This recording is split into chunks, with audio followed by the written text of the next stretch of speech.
Bom, a primeira coisa é que assim, pesquisar não é nada mais do que produzir e organizar uma informação. Na realidade, todos os dias, todos nós fazemos pesquisa. Muitas vezes a gente não segue um rigor científico, mas todos nós pesquisamos. Quando a gente quer adquirir um produto, a gente vai nas lojas, pesquisa preço, pesquisa qualidade, para chegar a uma conclusão do que a gente quer. O que vai diferenciar a pesquisa científica é que essa atividade ela vai ser organizada seguindo um método. E isso produz uma contribuição diferenciada no conhecimento. Professora, você é melhor, senhora. Para isso, a gente precisa, ao desenvolver pesquisa, utilizar métodos, instrumentos e técnicas específicas. E é isso que vai dar a característica de uma pesquisa, ser uma pesquisa de campo ou ser uma pesquisa bibliográfica. Então, é esse rigor e o uso de instrumentos específicos e métodos específicos que vai fazer com que a nossa pesquisa tenha esse caráter científico. Pode passar. Bom, vamos conversar um pouquinho sobre o que é pesquisa em saúde e o que é pesquisa para a saúde. Quando a gente fala em pesquisa em saúde, a gente fala de produzir conhecimento em como a gente produz saúde. Quando a gente fala de pesquisa para a saúde, a gente está falando em desenvolver tecnologia, fármacos, algumas coisas para melhorar as condições de saúde. Essas tecnologias, inclusive, podem ser ações educativas, tá? Então, quando a gente fala de pesquisa no âmbito da saúde, a gente está falando em entender como é que a saúde se relaciona com outras coisas. Por exemplo, com os fatores sociais. Qual é o impacto do crack na saúde de uma pessoa? Quais são os fatores sociais que colocam essa pessoa sob risco para o uso de crack? Os aspectos econômicos e sua relação com a saúde, por exemplo.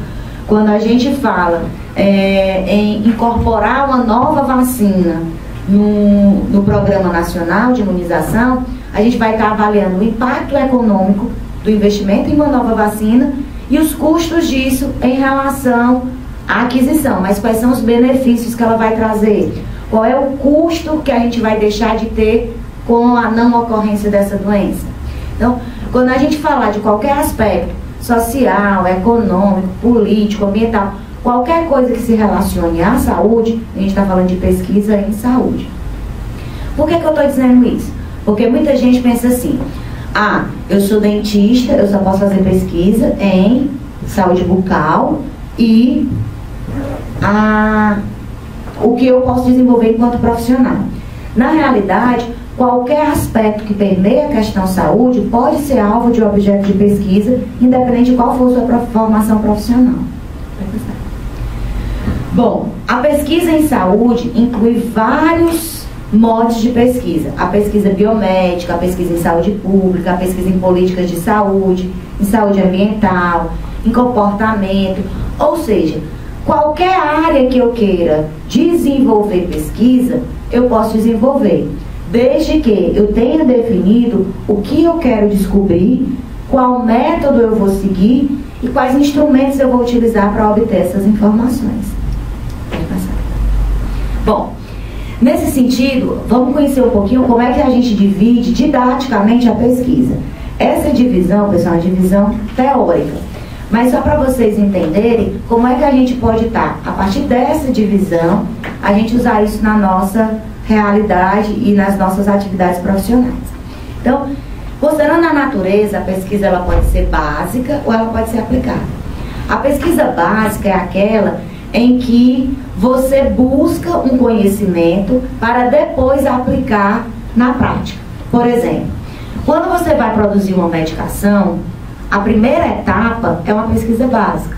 Por exemplo, digamos que eu quero conhecer qual é o papel do eucalipto na prevenção de crise de asma. Então, a primeira coisa que eu tenho que fazer é conhecer quais são as propriedades físicas, químicas e farmacológicas do eucalipto. Então, é uma pesquisa básica. Vou a campo, em laboratório, extrair as propriedades, extrair o óleo para avaliar as propriedades. A partir desse primeiro conhecimento, agora eu sei que o eucalipto tem uma função bronquidilatadora. Eu posso fazer um estudo aplicado. Posso já ir para humanos ou posso fazer isso em laboratório usando modelos animais.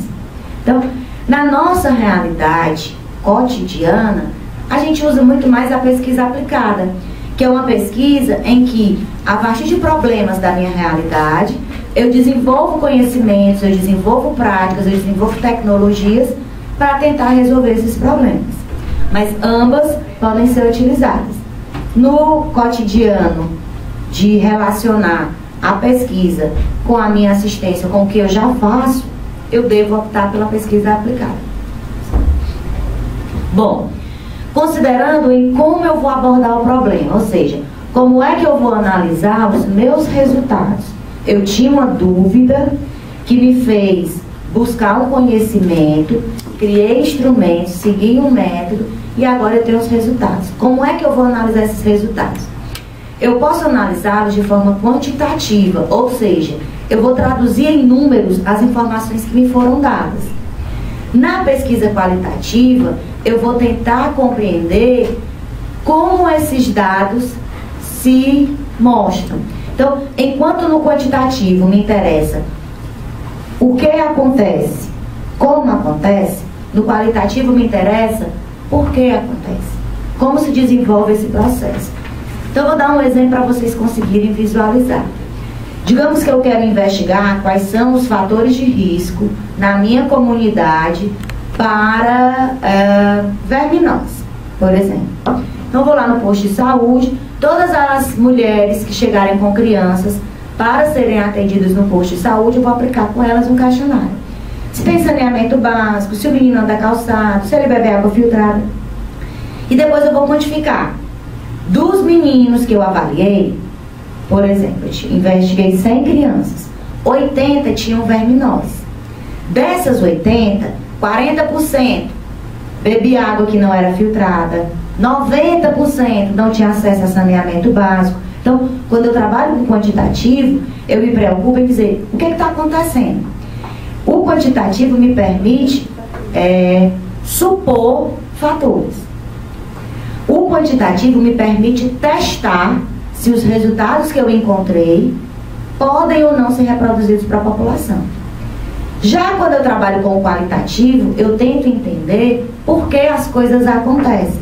Por exemplo, digamos que eu fiz um estudo com mulheres casadas em relação à adesão ao uso do preservativo como medida de prevenção do HIV. E eu encontrei que 79% das mulheres não usam camisinha. O quantitativo me diz, elas não usam camisinha. Só que para que a minha assistência aconteça adequadamente, eu tenho que saber por que elas não usam.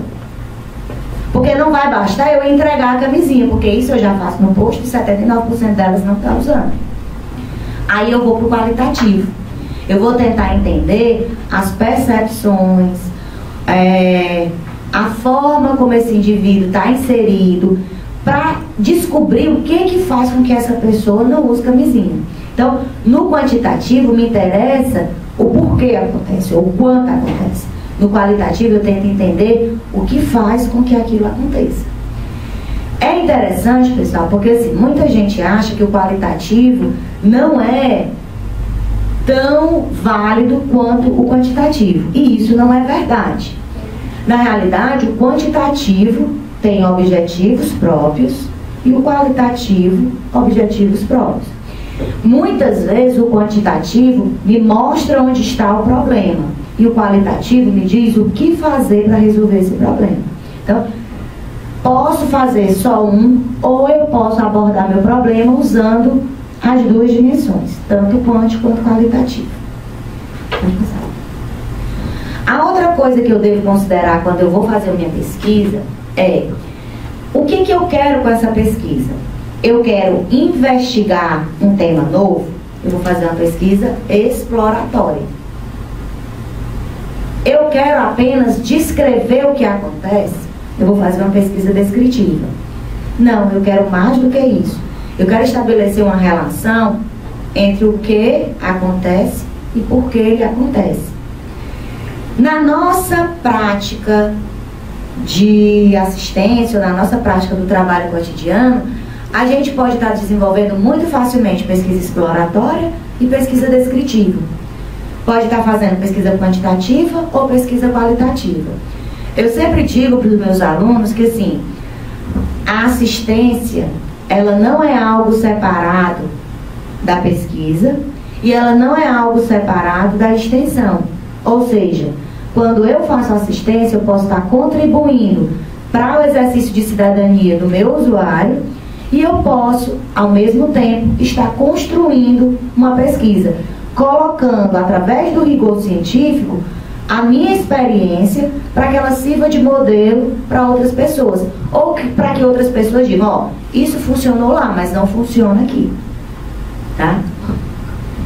Então, assim, a pesquisa exploratória, ela tem um caráter muito mais de investigar um problema novo, ou dar um novo olhar ao problema que já foi discutido.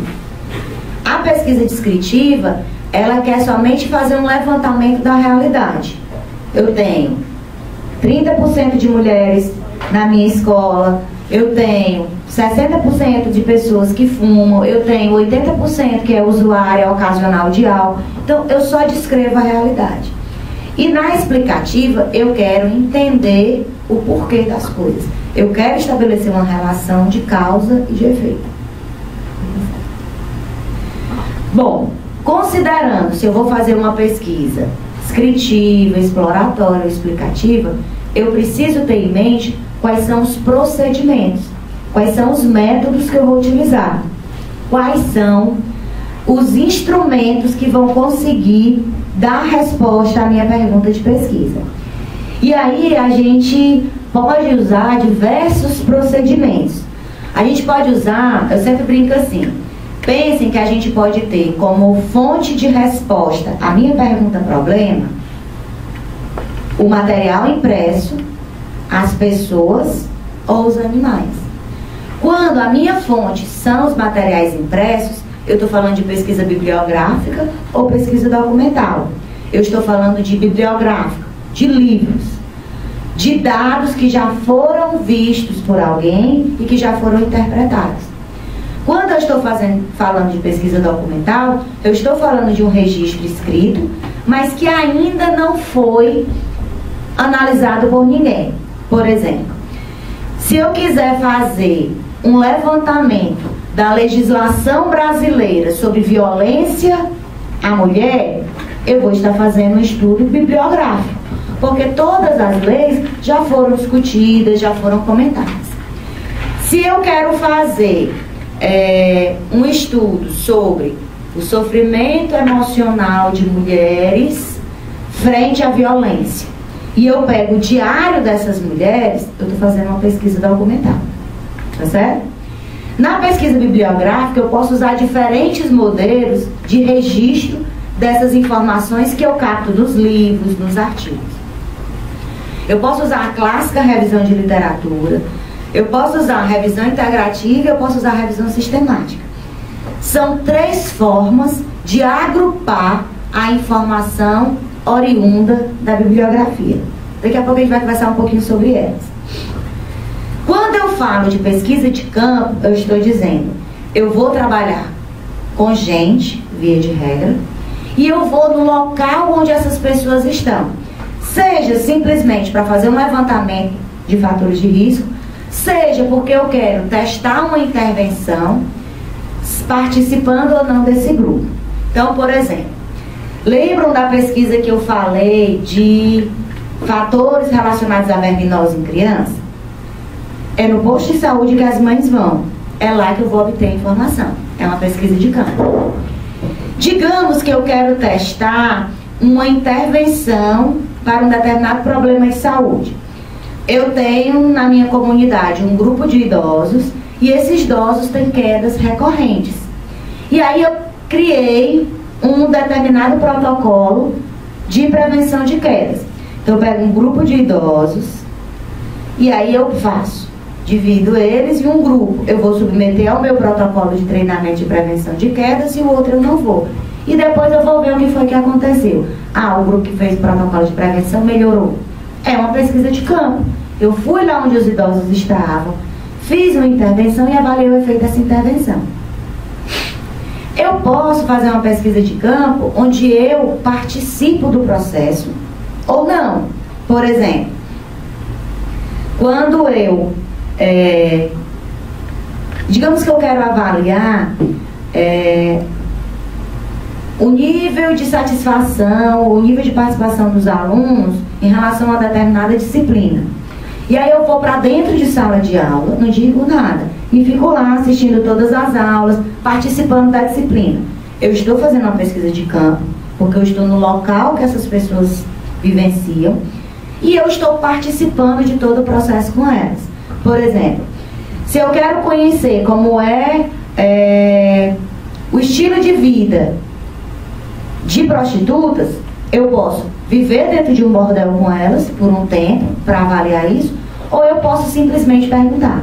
Se eu estou lá vivendo com elas, é uma pesquisa participante. Se eu só obtenho as informações, é uma pesquisa não participante. Então, quando eu estou no campo, eu posso fazer diferentes modelos de procedimentos.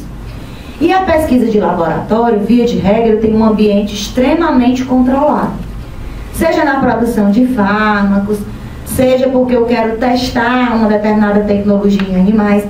Mas o que vai dar a principal característica do laboratório é que eu tenho total controle sobre tudo que acontece. No campo, eu não tenho isso. Por exemplo, se eu estou estudando em laboratório os efeitos da insônia sobre o humor, eu tenho como no laboratório manter a luz ligada durante 24 horas, manter o som a tal altura, manter a temperatura a tal altura.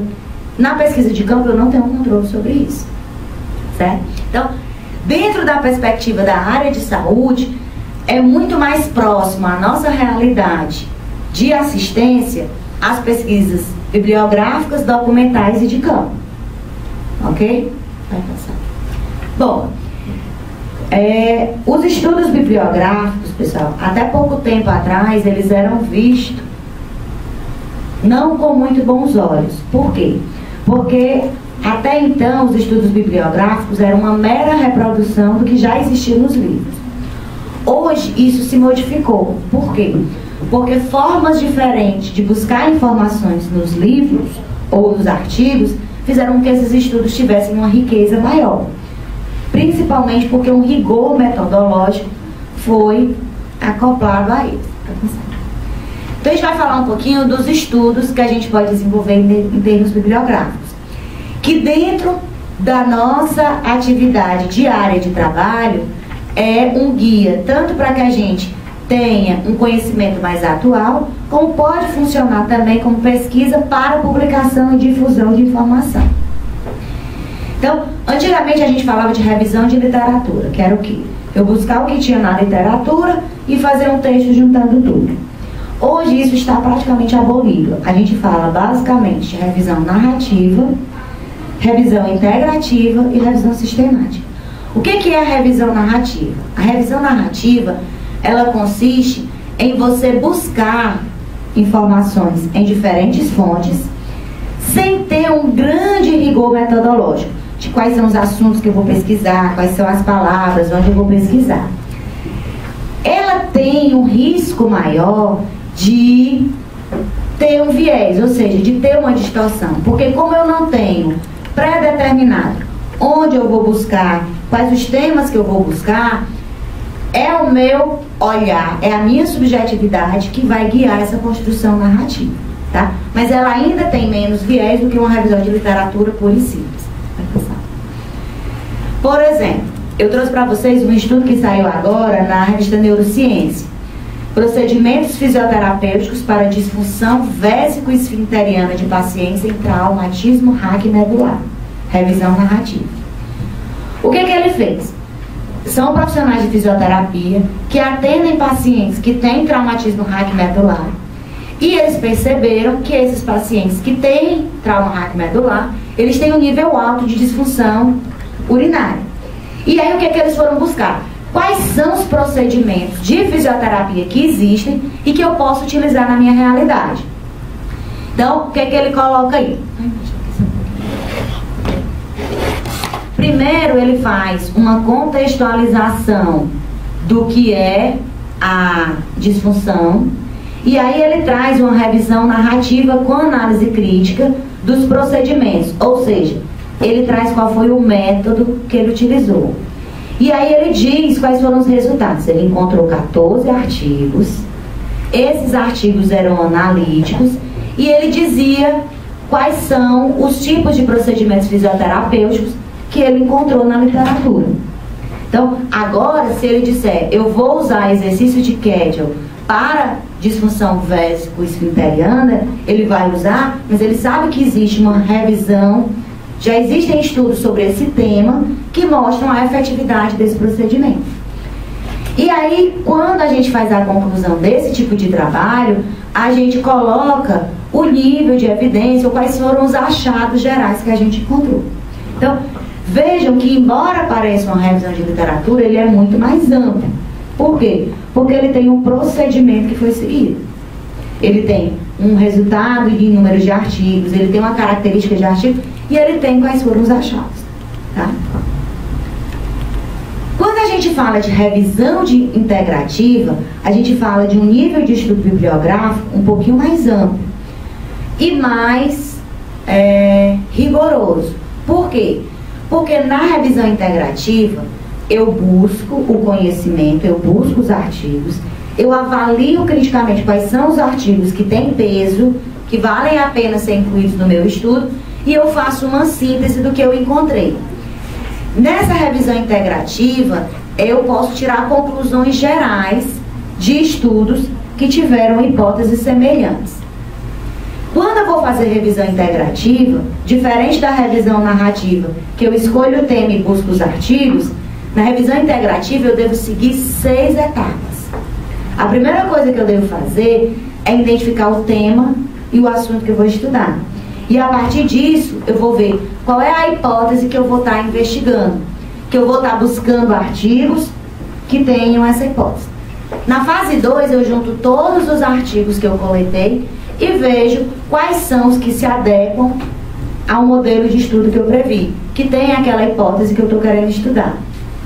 Na terceira fase, eu categorizo os estudos, se ele é analítico, se ele é explicativo, se ele é descritivo, se ele é exploratório. Depois eu avalio a qualidade técnica desses estudos. E só a partir daí eu vou escrever os resultados. E a partir disso eu consigo fazer a síntese do conhecimento. Então vejam que a revisão integrativa ela exige um procedimento mais rigoroso. Nessa primeira fase, que é a identificação e seleção das hipóteses, é importante que a gente tenha claro qual é o objeto de estudo, qual é a questão que eu quero descobrir. Quando eu tenho essa questão, eu vou lá nos sites de pesquisa em saúde e vou buscar os descritores, que é o que a gente chama de palavras-chave. Porque toda a minha busca de artigos e de livros vai ser a partir dessas palavras-chave, que eu determino a partir do momento em que eu defino qual é a minha questão de pesquisa. Na segunda fase, eu tinha os descritores, eu busquei os artigos, eu selecionei os artigos que vão fazer parte do meu estudo, considerando o poder deles, a qualidade técnica. Vejo se o número de artigos que eu encontrei for muito extenso, eu posso afunilar, eu posso criar critérios de inclusão. Por exemplo, se eu escolho como descritor AIDS e enfermagem, eu vou encontrar 120 mil artigos. Mas se eu coloco como descritor AIDS, mulheres e enfermagem, isso cai para 80 mil. Se eu coloco AIDS, mulheres, amamentação e enfermagem, isso cai. Aí eu posso decidir o quê? Só vai entrar no meu estudo, só serão incluídos no meu estudo os artigos de 2007 a 2012. Dos 40 mil, cai para 5 mil. Desses 5 mil, eu só quero os que são em português. Isso cai para 800. Então, você pode ir refinando sua busca, criando critérios de inclusão específicos. A partir disso, eu consigo ter os artigos que são capazes de responder a minha questão problema. Aí é hora de eu categorizar os estudos. É quando eu vou agrupar meus estudos. Se é descritivo, se é exploratório, se é analítico, quem é a amostra, se são estudos de campo, se são estudos de laboratório. E aí eu vou fazer a arrumação dos meus dados. Feito isso, eu vou fazer a avaliação dos estudos. Ou seja, eu vou fazer a revisão crítica de quais são os estudos que de fato têm contribuição para a minha questão de pesquisa, que tem contribuição válida cientificamente. Depois eu vou interpretar os resultados, ou seja, dos 800 que tinha finalizado lá na minha busca, quando eu coloco separando, quando eu refino, considerando os princípios de criticidade, eu fico com 50 artigos. Aí agora eu vou ler esses artigos detalhadamente, vou buscar os resultados que ele encontrou, vou discutir com eles o que eu tenho de conhecimento teórico sobre aquele assunto, para a partir daí eu tirar conclusões, tá? E é a síntese do conhecimento onde eu expresso essas conclusões, ou seja, quando eu faço revisão integrativa, eu dou informações detalhadas dos estudos para o meu leitor. Eu permito que ele possa tirar conclusões mais sólidas. Por quê? Porque os estudos que eu usei, sejam artigos, sejam teses, são conclusões que tiveram uma validação em outros momentos por outros pesquisadores. E aí eu trouxe para vocês um exemplo de uma revisão integrativa, para que vocês vejam a diferença da narrativa. Então, assim, essa revisão é sobre a etapa inicial do processo de validação do diagnóstico de enfermagem. Então, ele fala o que é o diagnóstico de enfermagem. Então, a primeira frase, que é a introdução, é como na revisão narrativa. Eu contextualizo e apresento o tema que eu estou estudando. A segunda frase é a metodologia, qual foi o método que eu utilizei. Então, ele fez uma revisão integrativa em que ele sintetizou evidências disponíveis sobre a validação do diagnóstico de fisioterapia. E aí ele coloca quais foram os estudos que ele encontrou sobre a taxonomia usada nos diagnósticos de enfermagem. Então, quando você vê na literatura uma revisão narrativa e uma revisão integrativa, se você quer algo que dê mais segurança para que você desenvolva seu trabalho, você vai optar pela revisão integrativa, porque ela tem um rigor metodológico maior. Ela tem um filtro de informações mais fino. Tudo bem? Bom, e nos últimos tempos tem se falado muito de um tipo de estudo, de um modelo de estudo chamado revisão sistemática. A revisão sistemática é, a meu ver, uma evolução e uma maior complexidade da revisão integrativa. A revisão sistemática, ela segue mais ou menos as mesmas etapas da revisão integrativa, só que ela tem um foco maior para os estudos analíticos, ou seja, os estudos explicativos, os estudos que tentam estabelecer uma relação entre uma coisa e outra. Será que determinado método funciona para tal coisa? Será que o uso de determinada droga diminui o tempo de exposição de um indivíduo ao antibiótico? Então, a revisão sistemática, ela tem um foco na busca de artigos com delineamento experimental. Enquanto na revisão integrativa entra qualquer tipo de estudo, descritivo, exploratório, analítico, na revisão sistemática a opção se dá por estudos em que foi feita a intervenção. Ok? Então, na revisão sistemática eu também vou cumprir algumas etapas, tá? A primeira delas é construir o protocolo e a seguinte é elaborar a pergunta que vai me guiar. Essa pergunta, pessoal, diferente da questão norteadora lá da revisão integrativa, que eu queria só saber, por exemplo, quais são as técnicas de protocolos de atividade física que podem ser utilizados em pacientes com hemofilia. Eu vou buscar tudo que existe sobre isso. Na revisão sistemática, a minha pergunta vai ser outra, vai ser tipo assim: qual é o efeito da atividade física sobre o paciente hemofílico? E aí eu vou buscar artigos em que implementaram técnicas de atividade física e vou ver qual foi o resultado disso sobre a saúde dos pacientes hemofílicos, tá? E aí depois eu sigo mais ou menos as mesmas etapas da integrativa. Eu busco estudos, eu coleto os dados, eu faço uma avaliação dos estudos e eu faço uma síntese dos resultados. Então, quando eu vou construir o protocolo de uma revisão sistemática, eu vou ter o mesmo cuidado que eu tive na revisão integrativa. Eu vou definir quais são os critérios para que o estudo entre ou não no meu trabalho. Eu vou dizer quais são as estratégias que eu vou usar para pesquisar esses dados. Lembra que a gente buscou os descritores? Na revisão sistemática eu tenho que dizer claramente: eu vou usar quais descritores? Esse e esse. Eu vou usar eles só separados? Eu vou juntar os dois? Eu vou usar só em português? Eu vou usar em inglês? Eu vou usar algum qualificador, que é um refinamento do descritor? Então aqui eu vou ter que ter um detalhamento muito maior. E normalmente essa seleção de artigos vai ser feita por profissionais que tenham reconhecida competência na área.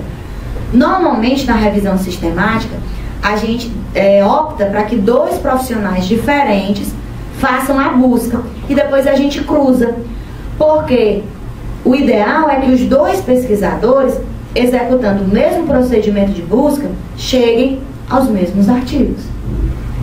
Diferente da integrativa, em que eu não faço isso. Só um pesquisador pode fazer todo o procedimento, tá? A pergunta, pessoal, é a atividade mais importante de uma revisão sistemática. Por quê? Porque na pergunta eu tenho que dizer quem são os participantes, qual é o público que eu estou investigando a intervenção, qual é a intervenção que eu estou avaliando e qual é o nível de resultado que eu estou mensurando. Então assim, eu quero ver o efeito da atividade física aeróbia sobre a força muscular de membros inferiores em pacientes hemofílicos. Então, quem é meu grupo? Os hemofílicos. Qual é a intervenção que eu estou avaliando? Atividade física aeróbica. Qual é o resultado que eu estou mensurando? A força muscular de membros inferiores que ele ganhou ou não. Tá? Bom, a gente sempre diz que é a estratégia PICO, né? Population, Intervention, Comparison e Outcome. Ou seja, quem é a população, qual é a intervenção, o que eles estão comparando e qual é o resultado que eu estou buscando. Isso é estratégico para que eu monte minha pergunta. A terceira etapa é semelhante à etapa de captação de dados no estudo integrativo. Eu busco em dados eletrônicos, eu vou buscar a partir dos descritores que eu defini. Só que aqui eu vou buscar também o material que ainda não foi publicado. Tem uma série de trabalhos de pós-graduação, dissertação de mestrado, tese de doutorado, tese de pós-doutorado, que ainda não estão disponíveis nas bases virtuais. Então eu preciso buscar nas bibliotecas reais essas fontes de informação.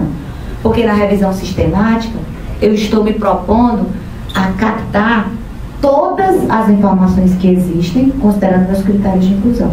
Ou pelo menos o maior número possível de informações. Então eu não posso me contentar só que tem disponível nas bases virtuais. A etapa seguinte é a gente selecionar os estudos, como naquele momento que eu mostrei de integrativo, né? No caso da revisão sistemática, sempre tem que ser estudo analítico, sempre tem que ser estudo de intervenção. Então, se eu tenho um estudo aqui que não foi um estudo de intervenção, foi só um estudo descritivo, embora ele tenha entrado na minha primeira triagem, agora ele vai ser excluído, tá? E eu vou também avaliar criticamente se esse estudo é adequado ou não para mim. Se os resultados que ele apresenta são resultados válidos, se foi aplicado um rigor metodológico na coleta de dados dele, se ele usou testes adequados. Então, só vai entrar na minha revisão sistemática o que tem alta qualidade técnica de execução metodológica. Na coleta de dados, eu vou tentar captar as informações-chave, tipo, quais foram os grupos que ele estudou, quais foram os objetivos, quais foram os tipos de atividades que ele fez, quais foram os resultados, ou quais foram as variáveis que ele mediu os resultados. Isso é importante porque a gente consegue condensar todos os estudos em um instrumento só. E aí fica mais fácil depois para você trabalhar. Após isso, você vai fazer a síntese dos resultados. E aí você vai ver se o efeito foi diferente em diferentes locais ou se os resultados encontrados são semelhantes. E a partir disso você vai investigar por que essas diferenças existem. E aí eu trouxe para vocês um exemplo de um estudo que foi feito, se eu não me engano, ano passado, que é a evolução da pesquisa epidemiológica em atividade física no Brasil. Aí eu vou mostrar para vocês aqui esse estudo na íntegra. Então, enquanto na revisão integrativa e narrativa eu tenho um texto puro e simples, na revisão sistemática, após apresentar meu estudo, eu tenho que descrever detalhadamente o procedimento. Então, aquilo que eu falei para vocês, ó, deixa eu só aumentar aqui.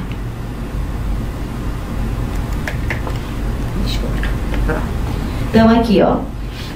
A revisão sistemática foi realizada em bases eletrônicas, em busca manual, em busca específica por autores, em contato com os pesquisadores. Então veja como ele buscou a maior número de fontes possíveis. Aí ele vai me dizer o que ele incluiu na revisão sistemática. Ó, foram incluídos artigos com um ou mais domínios da atividade física. O que ele considerou atividade física? Lazer, deslocamento, atividade doméstica e ocupacional. Então, se tivesse pelo menos duas dessas práticas dentro do estudo, o estudo era incluído. Além disso, ele colocou quais eram os outros critérios. Ter sido coletado no Brasil, ter uma amostra maior que 500, ter uma data de publicação até 2005. E aí depois ele diz como é que ele fez o refinamento de busca. Ele me diz todas as bases que ele consultou, ele me diz o idioma, ele me diz os descritores, ele me diz como é que ele fez para restringir, que ele usou esses descritores, depois ele acrescentou Brasil e brasileiros. Ele diz, depois disso, eles foram examinados naquela etapa de seleção dos artigos. Após a definição de quais os artigos entravam, ele diz que fez o quê? Ele revisitou alguns periódicos e esses periódicos que não estavam nas bases virtuais, que eram os não indexados, ele foi lá e procurou manualmente. E aí ele fez um quadro inicial e ele localizou uma resposta de 92% dos autores. A partir disso, ele escreveu os resultados. E aí, pessoal, primeira coisa que ele fez uma avaliação dos estudos ao longo dos anos. Depois, ele montou um quadro em que ele diz todos os estudos que ele encontrou, considerando o ano de publicação, a faixa etária das pessoas investigadas, o tamanho da amostra e onde esse estudo foi realizado. E a partir disso, ele discute o que os estudos dele mostraram. Então veja, ele definiu claramente o que ele ia procurar. Foi nas bases virtuais, foi na biblioteca real, fez contato com os pesquisadores, juntou tudo. Viu todos os artigos, leu detalhadamente, aí agora ele pode dar uma conclusão. Então, o método de mensuração utilizado, 93% foi o questionário. Então, se eu for fazer um estudo sobre atividade física, qual é o instrumento ideal para eu usar? Questionário. A grande maioria dos estudos usa o questionário. Dos estudos, 69% criaram questionário, mas o principal questionário utilizado foi o IPAC. Então, o que a revisão sistemática me diz? Ela me dá indícios para, se eu for fazer um estudo de campo, qual é o caminho que eu devo seguir. Quando ele analisa o sedentarismo, né? Eu quero fazer um estudo e quero ver se a minha população é sedentária ou não. A revisão sistemática dele me diz, ó, dos 39 estudos, 32 estudos definiram sedentarismo como uma prática de atividade física inferior a 150 minutos por estudo. Então, a revisão sistemática, ela me permite chegar ao final do trabalho tendo algumas conclusões, tendo qual é o caminho que eu devo seguir. Isso serve, pessoal, para a nossa prática clínica. Por exemplo, digamos que eu sou fisioterapeuta e aí eu vou atender paciente de artrose.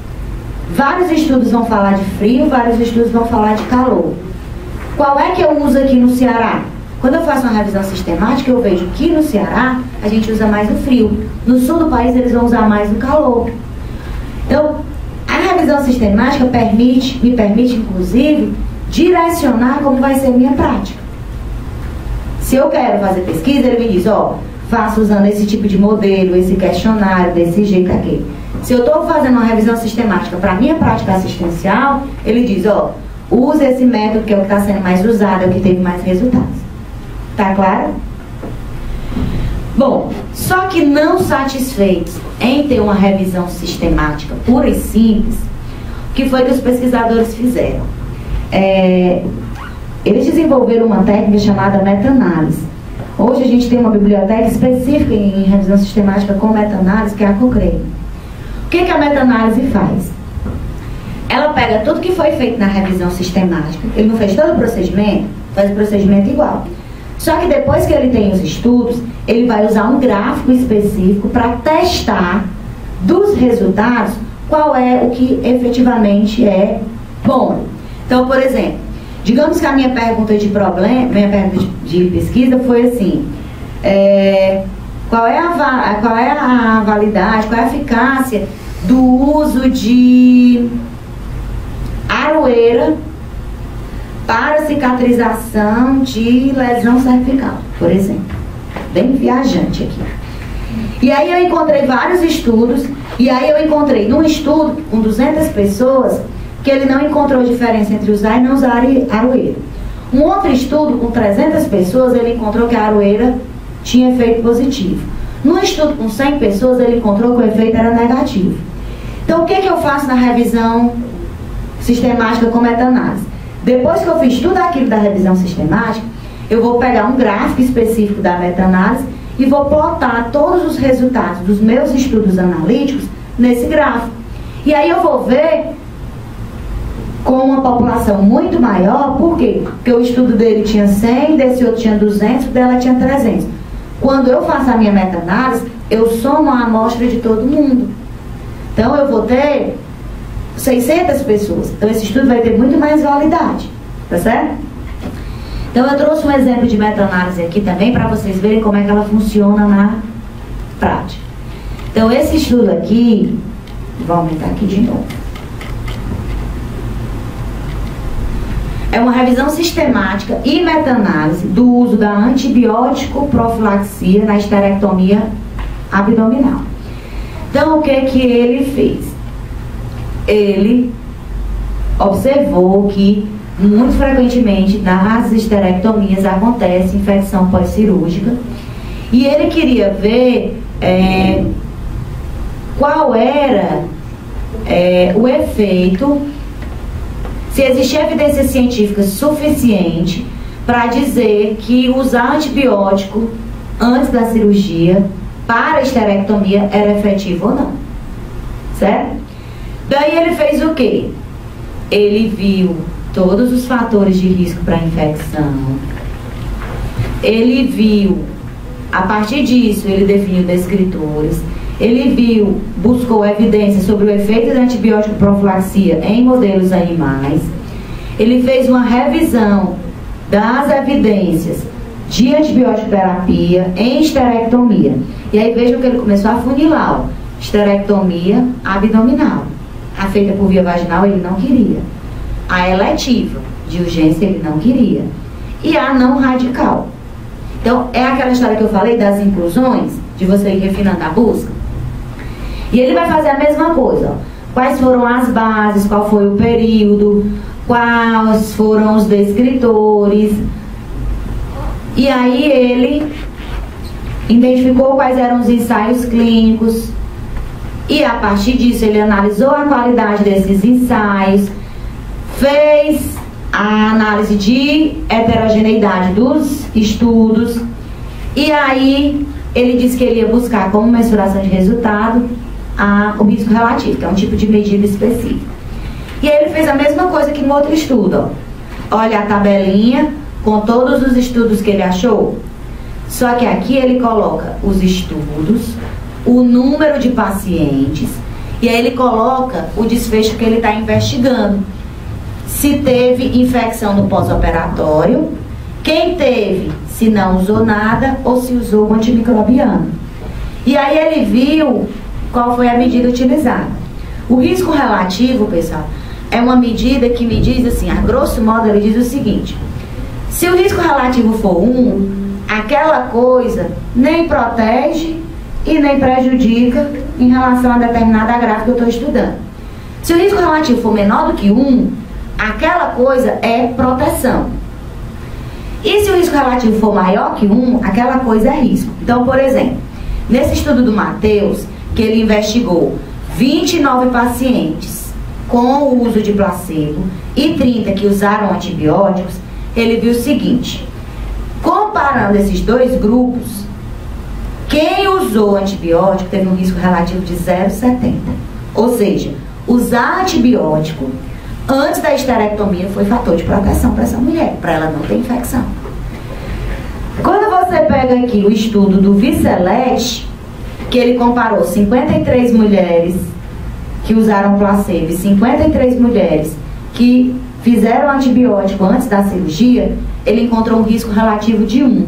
Ou seja, tanto fazia tomar antibiótico como não, a infecção acontecia. Então, primeira coisa que ele fez, ele pegou todos os estudos que tinham sido feitos e que compararam o uso do placebo e o uso de antibiótico para infecção pós-esterectomia e viu o risco relativo de cada um. Cada estudo tinha uma quantidade de pessoas diferente, só que na meta-análise dele, ele soma todo mundo. Então o estudo dele vai ter uma força muito maior, porque ele tem 1.200 mulheres que usaram placebo antes da cirurgia e 1.249 mulheres que usaram antibiótico. De todas essas mulheres, 300 tiveram infecção e usaram placebo. E 149 tiveram infecção e usaram antibiótico. Tudo bem até aqui? Bom, isso aqui é mais ou menos o que a gente tinha feito na revisão sistemática. Só que aí ele faz o quê? Ele pega essas informações e plota num gráfico. Esse é o gráfico, pessoal, clássico da revisão com meta-análise. Então o que que ele faz? Ele pega cada estudo e coloca numa escala qual foi o risco relativo, considerando o intervalo de confiança. Quando ele termina de colocar todos, o software específico que monta esse gráfico calcula o risco relativo, como se ele estivesse fazendo uma média de todos os estudos realizados. E a partir disso, ele consegue chegar a uma conclusão. Se fazer antibiótico é efetivo ou não. No estudo dele, vejam aqui, ó, quando ele somou todos os estudos, o risco relativo deu de 0,5. Ou seja, quando ele avaliou o somatório de todos os estudos, ele encontrou que realmente fazer antibiótico antes da esterectomia previne infecção de pós-operatório. Essa, pessoal, é a técnica mais avançada para a revisão de literatura. É uma revisão bibliográfica? É, mas é uma revisão bibliográfica altamente especializada. Então, o que eu estou querendo dizer para vocês? Que dependendo de onde eu estou, de quanto tempo eu tenho, eu posso fazer estudos mais simples, como a revisão narrativa, ou estudos mais complexos, como a revisão sistemática com meta-análise. Mas todas as pesquisas, elas podem ser desenvolvidas com resultados bem interessantes. E a outra coisa que eu queria mostrar para vocês é que, assim, muitas vezes a nossa prática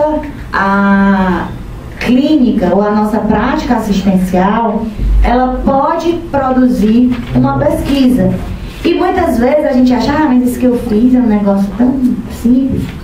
Só que quando você tem um rigor na execução do procedimento, essa tua experiência pode funcionar como uma luz no final do túnel para quem está bem longe, para quem só pode acessar a informação por via virtual. Vou mostrar para vocês um artigo que umas alunas minhas da graduação de fisioterapia desenvolveram. A gente tem um trabalho com idosos institucionalizados. E essas idosas institucionalizadas, elas têm um risco muito grande de queda e elas têm muitas quedas nesses ambientes. E aí as alunas desenvolveram um circuito para treino de equilíbrio e de marcha das idosas.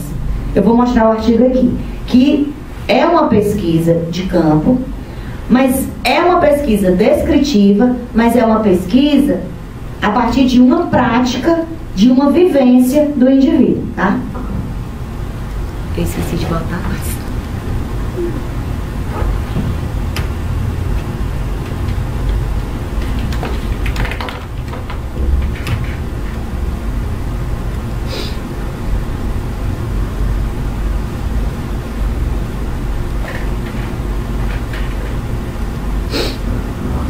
Então, o artigo chama Circuito de Exercícios como Estratégia para a Melhora do Equilíbrio e Prevenção de Quedas em Idosos. Um relato de experiência. Então, o que elas fizeram?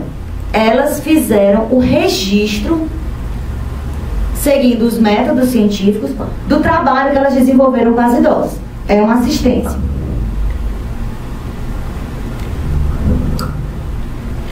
Então, elas descrevem um pouco sobre a queda e tal. A metodologia, é um relato de experiência de abordagem qualitativa, interpretativa do processo de ensino-aprendizagem integrado a um projeto de extensão. Ele apresenta as fases de elaboração e implantação de um circuito que aconteceu no período tal. Elas buscaram informações, evidências para montar o circuito a partir da literatura, ou seja, para montar o circuito elas fizeram primeiro uma revisão integrativa. E aí ela vai descrever. Então ela descreve como é que elaborou o circuito, quais atividades foram incluídas, como foram selecionados os exercícios, em que consistia cada exercício. E aí elas descrevem como foi o processo de implantação dos exercícios, como acontecia cada sessão de circuito, como foi feita o desenvolvimento das atividades e como é que elas avaliaram o efeito desse trabalho com as idosas. Elas discutem um pouco e fazem as considerações finais. Então, o que é importante a gente saber? Que pesquisa não é um bicho-papão. Não é aquele negócio que fica lá dentro da universidade, só para esse povo que fica estudando, fazendo mestrado, doutorado. Não. A pesquisa faz parte do nosso cotidiano. Tudo que eu faço, eu devo fazer com base em um conhecimento científico. E quando eu faço isso, eu também estou produzindo conhecimento. Quando eu estou produzindo conhecimento, eu estou fazendo pesquisa. Então, é importante que a gente tenha em mente que a nossa prática, a pesquisa e a formação de cidadão caminham completamente juntas. Não são coisas separadas, embora sejam coisas diferentes, mas elas são interdependentes. Bom, meu tempo acabou, né?